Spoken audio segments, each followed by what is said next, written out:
खबरों का सारथी।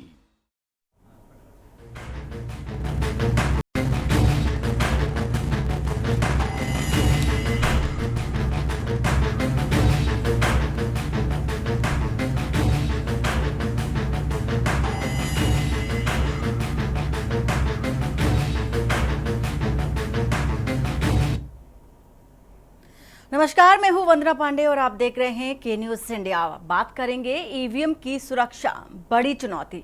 आज हम बात कर रहे हैं मतदान केंद्र और ईवीएम की सुरक्षा, बड़ी चुनौती के बारे में। लोकसभा चुनाव में अभी तक ईवीएम हथियार और लेने, इसके साथ ही साथ उसके साथ छेड़छाड़ करने की कई जो केसेस हैं, मामले हैं, वो सामने आए और सभी मामलों में पुलिस कार्रवाई शुरू तो कर दी गई, लेकिन ईवीएम की सुरक्षा के इंतजामों पर सवाल उठते नजर आए। 6 चरणों का चुनाव खत्म हो चुका है, बस 7वें और अंतिम चरण की बारी है।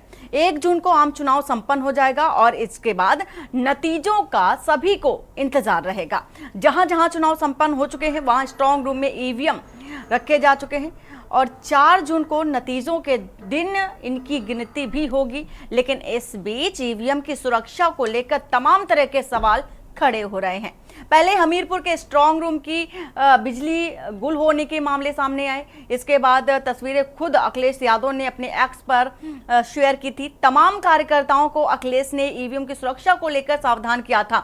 आंध्र प्रदेश की अगर बात कर ले तो आंध्र प्रदेश में एक विधायक द्वारा कम से कम 7 मतदान केंद्रों में जाकर ईवीएम के साथ तोड़फोड़ करने का भी मामला सामने आया। एक मतदान केंद्र का तो वीडियो भी सोशल मीडिया पर वायरल हुआ और इसके साथ ही साथ जिसमें वाईएसआरसीपी के विधायक पिन्नेल्ली रामाकृष्ण रेड्डी वीवीपैट मशीन को उठाकर जमीन पर पटकते हुए नजर आए। ऐसी खबरें भी सामने आई और यह वारदात 13 मई की बताई जा रही है, जब प्रदेश की सभी लोकसभा सीटों के साथ साथ सभी विधानसभा सीटों के लिए भी मतदान हो रहा था।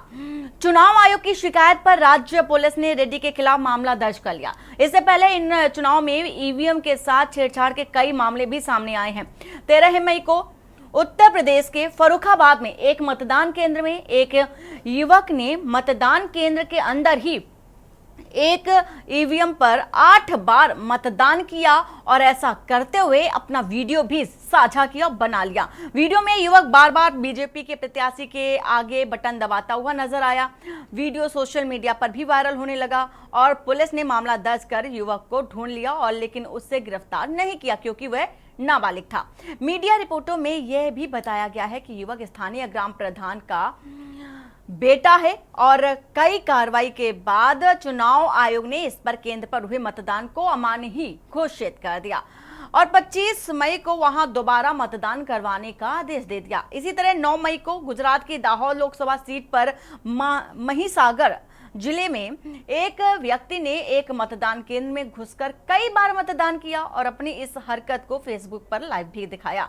रिपोर्ट के मुताबिक यह व्यक्ति भी किसी एक पार्टी का सदस्य बताया जा रहा था और उसने बार बार स्थानीय प्रत्याशी के नाम के आगे बटन दबाया, यहां तक कि वह एक ईवीएम को हाथ में उठाकर नाचने भी लगा और यह सबसे कहना लगा कि ईवीएम हमारे बाप का है। तो तमाम तरह के जो ईवीएम पर सवाल उठते नजर आए, तमाम तरह के मामले जो हैं वो सामने आए निकल करके और अब बारी है 7वें चरण की। 7वें चरण में अब ऐसी तस्वीरें दोबारा ना निकले क्योंकि अंतिम चरण है और इसी अंतिम चरण के बाद तमाम तरह के जो लेखा जोखा है आंकड़ों के मतदान के वो निकलकर सामने आएंगे 4 जून को। तो शिकायत तमाम तरह की आ रही है, स्थानीय और चुनाव आयोग पर भी सवाल उठते नजर आ रहे हैं। कई को बताया जा रहा था कि गिरफ्तार भी किया गया था, कई मामलों पर संज्ञान भी लिया गया था, पुलिस ने संज्ञान भी लिया था। इसके साथ ही साथ उत्तर प्रदेश से भी कई खबरें सामने आई। इसके बाद प्रयागराज की बात कर ले। प्रयागराज के मतगणना स्थल पर मंडी स्थित स्ट्रांग रूम के पास प्रपत्र कक्ष में कुत्ता घुसने की भी खबर आई और इससे हड़कंप भी मच गया। ईवीएम की गड़बड़ी की आशंका पर इलाहाबाद लोकसभा क्षेत्र के कांग्रेस प्रत्याशी उज्जवल रमन सिंह बड़ी संख्या में समर्थकों को साथ मुंडेरा भी पहुंच गए और अधिकारियों ने सघन चेकिंग भी शुरू कर दी। स्ट्रांग रूम में नहीं बल्कि उसके बगल के कमरे में जिसमें चुनाव से संबंधित कागजात रखे थे उसमें कुत्ता पाया गया। प्रत्याशी के सामने रूम को खोलकर कुत्ते को भी बाहर निकाला गया और फिर उनके सामने ताला भी लगा दिया गया। अधिकारियों पर इस पर लापरवाही कांग्रेस प्रत्याशी उज्जवल रमन सिंह ने नाराजगी भी जाहिर की और आयोग को इस तरह की गड़बड़ी रोकने की गुजारिश भी की। तो तमाम तरह के सवाल ईवीएम से जुड़े हुए जो आए हैं उस पर आज हम चर्चा करेंगे। हमारे साथ हैं नीरज त्रिपाठी जो कि बीजेपी नेता हैं, अवनीश काजला कांग्रेस नेता हैं, इसी के साथ प्रेमकांत तिवारी वरिष्ठ पत्रकार हमारे साथ जुड़ चुके हैं। आप सभी मेहमानों का बहुत बहुत स्वागत है। सबसे पहले नीरज जी से बात करना चाहेंगे। नीरज, जिस तरह से देखा जा रहा है कि ईवीएम को लेकर के तमाम तरह के जो सवाल हैं उठते नजर आए, 6 चरण हो चुके हैं, अंतिम चरण बाकी हैं, तस्वीरें भी आई, उत्तर प्रदेश से भी आई, कई राज्यों से भी निकलकर सामने आए। आप जिस तरह आपकी तरफ से भी कई बार सवाल उठाया गया ईवीएम को लेकर के, तो ऐसे में 7वां चरण बाकी है, क्या तैयारी है, क्या लगता है आपको? जय श्री राम। आपके माध्यम से हमारी जनता को जय श्री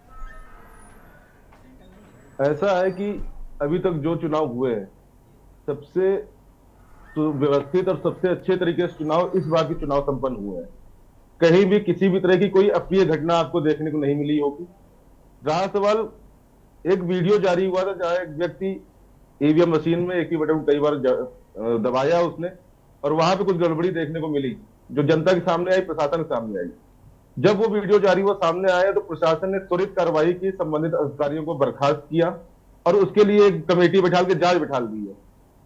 हम लोग बिल्कुल व्यवस्थित और ईमानदार चुनाव की ओर बढ़ रहे हैं। पहली बार देश में इतनी बड़ी व्यवस्था सुव्यवस्थित ढंग से चल रही कि कहीं भी कोई भी बंगाल राज्य को अगर छोड़ दिया जाए तो किसी प्रकार की अशांति हो या किसी प्रकार का कोई झगड़ा लड़ाई हुआ हो। और अगला 7वें चरण का मतदान भी हम लोग पूर्ण रूप से शांति के ढंग से व्यवस्थित रूप से करवाएंगे, संपन्न कराएंगे। हमारा जो चुनाव आयोग है अपने कर्तव्य के लिए, अपने कर्म के लिए बिल्कुल कार्य कर रहा है और दृढ़ता से लगा हुआ है कि शांतिपूर्वक मतदान हो जाए। बिल्कुल। और कांग्रेस नेता हमारे साथ है अवनीश काजला। अवनीश जी, जिस तरह से ईवीएम को लेकर के तमाम सवाल उठाए जा रहे हैं और एक तरफ बीजेपी नेता जो है कह रहे हैं कि शांतिपूर्ण तरीके से मतदान हो रहा है, लेकिन तस्वीरें कुछ ऐसी निकलते सामने नहीं आई थी। प्रथम चरण की बात कर ले या प्रथम से 6ठे चरण तक की बात कर ले, तमाम जगहों पर वोट बहिष्कार की भी खबरें सामने आई, ईवीएम खराब होने की खबरें जो है तमाम जगहों से सामने आई निकल करके। हर एक सीट में कुछ ना कुछ ईवीएम से जुड़ा मसला सामने आया है, इस पर आप क्या कहेंगे? देखिए, अभी हमारे भाजपा के प्रवक्ता बोल रहे थे, मुझे बड़ी हंसी आ रही थी कि इन्होंने बड़ी शांतिपूर्ण तरीके से चुनाव करा रही। ये कौन लोग है भैया चुनाव कराने वाले? भाजपा चुनाव करा रही है क्या? हमारे देश का चुनाव आयोग है। सबसे पहली बात, जो सरकार की मंशा है, चुनाव अवनीश जी आपने आखिरी में नहीं सुना, माफ करिएगा, आपने आखिरी में सुना। मैंने बताया, मैंने आपका पूरा सुना। आपने कहा कि चुनाव अंत में जो हमने कहा कि तरीके से हम लोग करा रहे हैं। अरे चुनाव कराने वाले नहीं, अंत में जो हमने कहा उसे आपने ध्यान सुना नहीं। चुनाव मैंने सुना आपकी बात, पूरी बात आप मेरी सुन लीजिए। मैंने आपकी बात को बीच में नहीं रोका।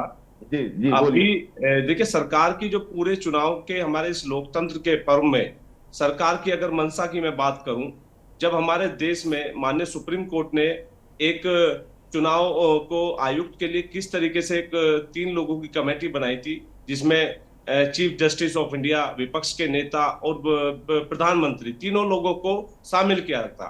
लेकिन सरकार की मंशा इसी पे खड़ी होती है कि उन्होंने किस तरीके से एक ऐसा बिल लाया जिससे कि वो अपने पसंद के अनुसार चुनाव आयोग में नियुक्तियां कर सके। ये देश के लिए बड़ा दुर्भाग्य है। और पहले दिन से ही कहीं ना कहीं ईवीएम और चुनाव आयोग पे जो शंकाएं हैं देश की जनता के लिए बढ़ती जा रही है, जिसमें चुनाव आयोग की जिम्मेदारी थी कि ईवीएम पे लोग सवाल ना उठाए। ऐसा क्यों होता है? पूरे देश के अंदर जितनी भी ईवीएम की अगर कहीं बात आती है कि कोई भी बटन दबाता हो, कमल का ही क्यों होता है? किसी अन्य पार्टी का तो कभी नहीं आया, कांग्रेस पार्टी को तो कभी नहीं आया, और अन्य विपक्षी दलों का तो कभी नहीं। भारतीय जनता पार्टी के साथ ही ऐसा क्यों होता है? तो कहीं ना कहीं ईवीएम को लेकर जो हमारे देश के मतदाताओं में जो कहीं ना कहीं शंका है, तो इसकी जिम्मेदार चुनाव आयोग भी है और भारतीय जनता पार्टी हमारी सरकार भी है। इन लोगों ने जो चुनाव आयोग को जो निष्पक्षता के साथ काम करना चाहिए था, वो इस चुनाव में कहीं भी होता हुआ नजर नहीं आ रहा है।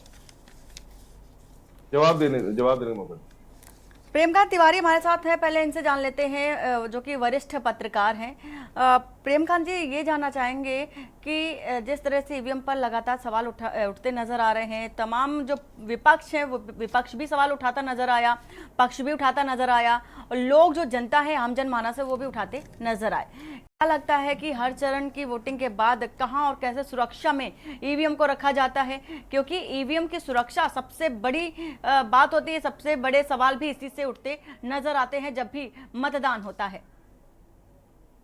इलेक्ट्रॉनिक वोटिंग मशीन एक ऐसी चीज है जिस पर बहुत से आरोप लगे हैं, लेकिन कई बार एक ये बात कही जाती है कि जो व्यक्ति हार जाता है वो चुनाव आयोग पर, ईवीएम पर सवाल खड़े करता है, और जो जीत जाता है या जहां जीत जाता है वहां पर ये सवाल नहीं उठते हैं। अब सवाल एक ये है कि भारतीय जनता पार्टी वाले ये कहते हैं कि अगर कांग्रेस या अपोजिशन की और कोई पार्टी हमारे ऊपर आरोप लगाती है, ईवीएम पे आरोप लगाती है, तो क्या कर्नाटक में वो बात हुई थी क्या? तेलंगाना में वो बात हुई क्या? या जो कैंडिडेट्स जीत जाते हैं आपके, तो वो क्या ईवीएम के थ्रू वोट नहीं पाते हैं क्या? तो हारने और जीतने वाले पर बहुत ज्यादा निर्भर करता है। और दूसरी एक बात हम आपको और बता देना चाहते हैं कि सुप्रीम कोर्ट ने जब ईवीएम के मामले पर सुप्रीम कोर्ट में दायर की गई याचिका, तो सुप्रीम कोर्ट ने कहा कि क्या आप चाहते हैं कि हम कितने दशकों पीछे चले जाएं।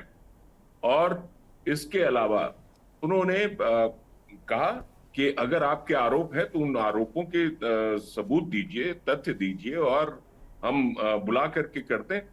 इसके अलावा एक आपको वो भी याद होगा कि चुनाव आयोग ने इस बात पर चुनौती दी थी सभी दलों को कि आइए ईवीएम को हैक करके दिखाइए। और आप ये जान लीजिए कि जितने लोग ईवीएम को हैकिंग के, ईवीएम को रिगिंग के, ईवीएम को मैनिपुलेट करने के आरोप लगा रहे थे, वो उन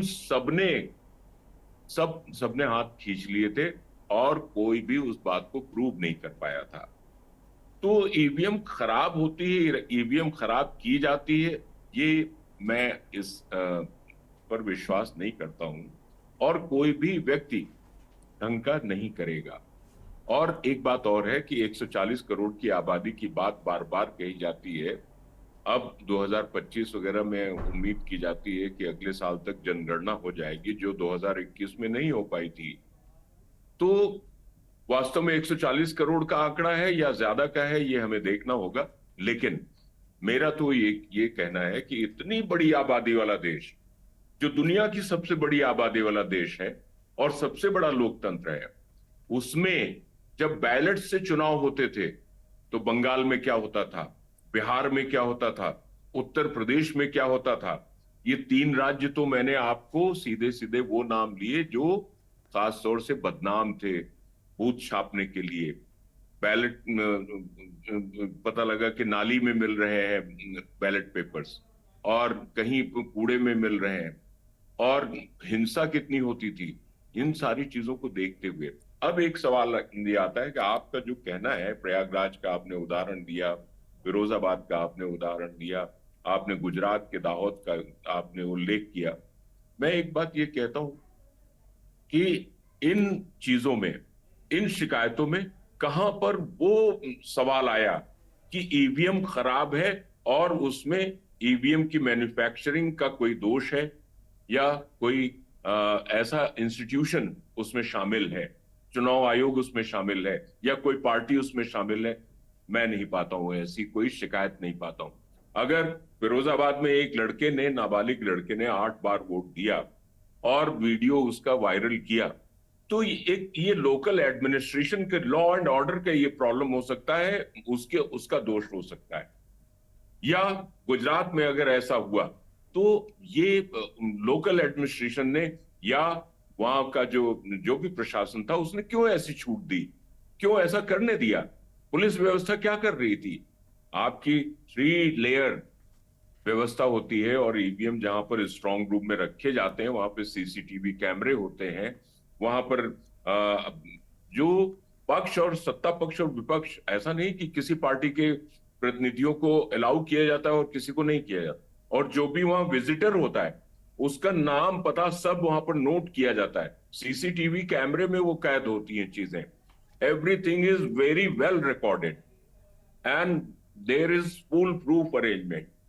हाँ, कुत्ते वाली शिकायत हुई या कुछ ऐसी बात हुई, तो ये चीजें ऐसी हैं जो खुदरा शिकायतें हैं और लोकल एडमिनिस्ट्रेशन पर इसमें वंदना जी मैं समझता हूं कि जिम्मेदारी आती। लेकिन सीसीटीवी कैमरे के साथ में, और वो सीसीटीवी कैमरे की रिकॉर्डिंग 50 दिन सुरक्षित रखी जाएगी।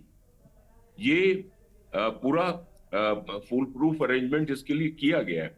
तो मैं इस चीज के बिल्कुल फेवर में नहीं हूं कि ईवीएम की शिकायतें ऐसी कुछ की जाए। बाकी तो मैं अभी आपसे एक अभी बात ये हाल भी ही में कहना छठे चाहूंगा चरण में ही कि पुरी से भी ऐसी ही तस्वीर आई थी। पुरी में भी ईवीएम खराब होने की खबर आई, जिसमें संबित पात्रा खुद वहां पर थे। उन्होंने कहा कि जितनी देर वोट बाधित हुआ है उसका टाइम भी आगे एक्सटेंड किया जाएगा। ऐसी भी जो तस्वीरें थी वो निकल कर आई थी पुरी से। देखिए, वो हम और आप कार से चलते हैं, स्कूटर से चलते हैं, मशीन का मामला है, मशीन खराब होती है तो हम बनवाते हैं उसको, ये बात एक अलहदा हो गई। लेकिन हम ये कहें कि एक पूरा सिस्टम ऐसा इम्प्लांट कर दिया गया, बना दिया गया है कि जिसके तहत ईवीएम खराब होने का हम कोई सबूत पाते हैं, वो हमारे पास बिल्कुल नहीं है। और ऐसी सूरत में हम इस शिकायत को, इस आरोप को खारिज करते हैं, मेरा ये कहना है। बिल्कुल। अवनीश काजला हमारे साथ है। अवनीश जी, सबसे ज्यादा तो ईवीएम खराब होने की जो बातें होती हैं गठबंधन की ओर से ही उठाई जाती हैं, इस पर आप क्या कहेंगे, जिस तरह से प्रेमकांत तिवारी जी बोल रहे हैं? देखिए, बहुत सारे वीडियोस आए, आपने भी बताया, तो गठबंधन का और विपक्ष के लोगों का काम है उसको उजागर करना। लेकिन चुनाव आयोग ने, अगर चुनाव आयोग लोकतंत्र में जो जनता के मुद्दे, जो जनता के सवाल है, विपक्ष लगातार सवाल उठा रहा है, तो चुनाव आयोग निष्पक्षता की बात करता है। 1,000 करोड़ रुपए चुनाव में हमारे देश की जनता के खर्च होते हैं, तो इस चुनाव में सुप्रीम कोर्ट के जो वीवीपैट है, आपकी आवाज डिस्टर्ब हो रही है। 100% क्यों नहीं किया जाता? तो ऐसे तमाम सवाल हैं। चुनाव आयोग का जिम्मेदारी है इस दुनिया के अंदर भारत के लोकतंत्र की जितनी। अवनीश जी, आपकी आवाज स्पष्ट नहीं आ पा रही है। आवाज आ रही है आपको? हाँ, अब आई। अब थोड़ा बेहतर हुई है। जी, मेरा कहना यह है कि सुप्रीम कोर्ट ने बहुत लोग गए हैं कि वीवीपैट की जो पर्चियों के मिलान है, यहाँ 2 महीने इतनी लंबी प्रक्रिया चलती है, तो चुनाव आयोग को जिम्मेदारी, अगर 3-4 दिन अगर लग भी जाते हैं पर्ची मिलाने, 5-7 घंटे एक्स्ट्रा लग जाते हैं, तो क्यों वीवीपैट पे इतने हजारों खर्च करोड़ करके? तो जो जनता के सवाल है, मतदाताओं के सवाल है, विपक्षी दलों के सवाल है, तो उनके मिलान करा देने चाहिए। क्यों चुनाव आयोग कर रहा? अगर विपक्ष के लोगों के मामले में सामने आते हैं तो विपक्ष सरकार में क्यों चुनाव आयोग तक बातें लेकर जाए? लेकिन मैं कहना चाहता हूँ कि ये तो वीडियो वायरल हो गए, बहुत सारे ऐसे वीडियो तो वायरल नहीं होते, तो नहीं पता चलते, तो उन पे भी कहीं ना कहीं चुनाव आयोग ने क्या एक्शन लिया? तमाम शिकायतें लिखते हैं। हमारे बूथ के जो एजेंट होते हैं, हमारे जो बीएलए होते हैं, कहीं ना कहीं बीएल वहां जाकर शिकायतें करते हैं, लेकिन कितनी कार्रवाई होती है? वीडियो वायरल हो गई तो कार्रवाई हो गई। तो ये बड़े सवाल है जो चुनाव आयोग को ईवीएम पे और चुनावी प्रक्रिया पर उठ रहे हैं, उसको जनता के सामने रखना चाहिए। बिल्कुल। नीरज त्रिपाठी हैं बीजेपी से हमारे साथ। नीरज जी, जिस तरह से अवनीश जी कह रहे हैं, सवाल भी उठाते नजर आ रहे हैं, लेकिन 7वें चरण की बारी है, एक अंतिम चरण है, अंतिम दौर है। ऐसे में जिस तरह की तस्वीरें अभी तक निकलकर सामने आई और ईवीएम से जुड़े तमाम सवाल निकलकर सामने आए, क्या लगता है कि जिस तरह की तस्वीरें अभी देखी, क्या आखिरी चरण में ऐसी तस्वीरें सामने ना आए, इसके लिए क्या कुछ इंतजाम किए जा रहे हैं? क्योंकि ये सवाल सभी पार्टियों की ओर से भी उठता है, प्रशासनिक तौर पर भी ये सवाल उठता है। वंदना जी, एक तो नम्रता पूर्वक मैं आपसे कहना चाहूंगा कि प्रेमकांत तिवारी जी आदरणीय बड़े वरिष्ठ पत्रकार हैं। इनसे पहले अभी अवनीश जी ने तमाम आरोप रखे, तमाम बातें कही, तो फिर अवनीश जी ने दोबारा कुछ आरोप रखे, कुछ बातें कही, तो डिस्टर्बेंस के कारण दोबारा वाला नहीं सुनाई दिया। पहले जो रखे तो उसका जवाब हमसे लेना चाहिए। अब आप हमसे कह रहे हैं कि 7वां चरण का चुनाव कैसे संपन्न होगा। सातवां चरण का चुनाव शांतिपूर्ण से कैसे संपन्न होगा, शांतिपूर्ण ऐसा ढंग नहीं से कहा। संपन्न होगा। ऐसी वरना जी तस्वीरें सामने ना निकल कर आए, ऐसे इंतजाम क्या है, ये कहा। ये एक इंतजाम भारतीय जनता पार्टी नहीं, चुनाव आयोग देख रहा है। हमें अपने चुनाव आयोग पर और चुनाव आयोग महोदय पर पूरा विश्वास है कि अंतिम चरण का चुनाव बहुत ही कायदे से, बहुत ही शांतिपूर्ण ढंग से, बिना किसी ऐसे कार्य के कराएंगे जिससे लोगों के प्रश्न खड़े हों। लेकिन अवनीश जी ने जो कहा, जो बातें कही अभी आपसे, सबसे पहले आपने कहा कि चुनाव आयोग पे विश्वास आपने नहीं जताया, अविश्वास जताया। आपने हाई कोर्ट का आदेश नहीं माना। आपकी गठबंधन की पार्टी हाई कोर्ट के आदेश नहीं मानती, सुप्रीम कोर्ट कोई आदेश करता है उस पर आप सवाल उठाते हैं। सेना पर अगर सेना कोई कार्रवाई करती है आप उस पर सवाल उठाते हैं। अब चुनाव आयोग कोई काम कर रहा है तो आप उस पर सवाल उठा रहे हैं। अरे आप मानते किसको है? आप किसकी बात मानेंगे? आप किसी पे प्रश्न चिन्ह लगाने के बाद भाग जाते हैं। अभी आदरणीय तिवारी जी ने बताया आपको कि चुनाव आयुक्त ने आमंत्रित किया था सभी दलों के नेताओं को और ईवीएम हैक करके आप दिखाइए, तब आप गए नहीं। एक घटना भी आपने कहा अपने पहले वाले वक्तव्य में कि कोई भी बटन दबाओ कमल की पर्ची निकलती, कमल का बटन दबता है। कहीं वो एक घटना की, हर बूथ में कैमरे लगे हैं, कहीं वो घटना हमें दिखा दीजिए आप। आरोप लगाना बहुत आसान होता है, उसे सिद्ध करना बड़ा मुश्किल है। इस बार का चुनाव क्योंकि ऐसी प्रक्रिया रही, 10 सालों में हमने ऐसी व्यवस्था बनाई, भाजपा सरकार ने ऐसी व्यवस्था बनाई कि सब स्वतंत्र है, पत्रकार स्वतंत्रता से खबर ये भी थी फर्रुखाबाद में भी ऐसी तस्वीरें आई कि भी एक ही लोगों का आरोप था कि किसी में दबा रहे, निकल पर्ची दिखाई दे रहा है तस्वीर में कि कमल के बटन में ही दबाया जा रहा है और हर बार एक ही अगर प्रेस करते हैं बटन तो उसमें बीजेपी को ही जा रहा है। ऐसी खबर निकलकर सामने आई थी फर्रुखाबाद से। वन्ना जी खबर निकल के आई, लेकिन किसी ने उसको प्रूव किया? आप हाई कोर्ट जाइए, सुप्रीम कोर्ट जाइए, लोअर कोर्ट जाइए, जिस क्षेत्र का मामला है उस बूथ में कैमरे लगे होंगे, उसको आप उसकी वीडियो लेके जाइए। ये सब आरोप है, अफवाह है, फर्केबाजी है। आपके पास इस समय कोई मुद्दा नहीं है। अवनीश जी, पूरा देश उत्साहित है। 4 जून को भारतीय जनता पार्टी की अभूतपूर्व जीत होने जा रही है। आपको आप कांग्रेस अपनी आपको तिवारी बता देना चाहता हूँ, अगर सुप्रीम कोर्ट का कहीं आप लोगों ने अवनीश जी एक सीधा प्रश्न आपसे करना चाहता हूँ। नहीं, पूरा बोलने से मतलब नहीं निकलेगा। एक सीधा प्रश्न मैं आपसे करता हूँ। आपके नेता अभी तक कह रहे थे छठे चुनाव से पहले कि हम इतनी सीटें जीत रहे। कैसे जीत रहे थे? छठे चुनाव के बाद जब आप जान गए कि हम पूरे देश में एक तरफ से साफ हो रहे हैं तो आपने ईवीएम की बातें करना शुरू कर दिया। अभी तक तो ईवीएम कोई बात नहीं कर रहा था। और मोदी जी, हमारे माननीय प्रधानमंत्री, शुरू से कह रहे हैं कि आखिरी पर चुनाव के बाद 4 जून से पहले ईवीएम की बात करेंगे, ईवीएम पे दोष मढ़ेंगे। वो आपने अभी से करना चालू कर दिया क्योंकि आप पूरे देश में और प्रदेश की तो सारी सीटें हार रहे हैं। इस वजह से आपने ईवीएम करा अलापा है और इसका कोई हल नहीं निकलना है, इसका कोई लाभ नहीं मिलना है। हम लोग यूपी की 80 की 80 और देश में पूर्ण बहुमत की सरकार बनाने जा रहे हैं। इसका आप लोग कुछ दिन और नीरज जी, ये केवल विपक्ष का मसला नहीं है, विपक्ष नहीं कह रहा है, बाकी सारी जनता जो वोट कास्टिंग करने जाती है उनका भी यही सवाल है। जनता भी यही सवाल उठाते नजर आ रही है कि कई बार वो लाइन पर कतारों में लगे खड़े रहते हैं, कभी ईवीएम खराब है, कभी कोई कंडीशन बन जाती है जिससे उन्हें दिक्कत परेशानियों का सामना करना पड़ता है।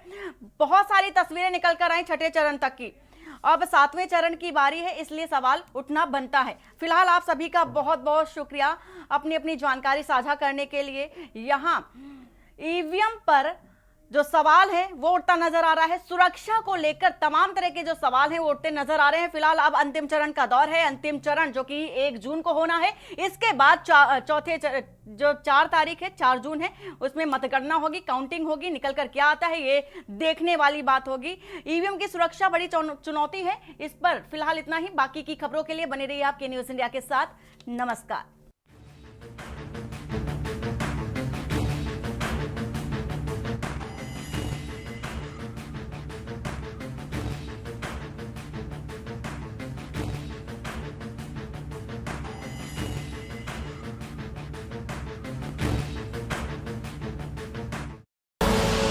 आप देख रहे हैं के न्यूज, खबरों का सारथी।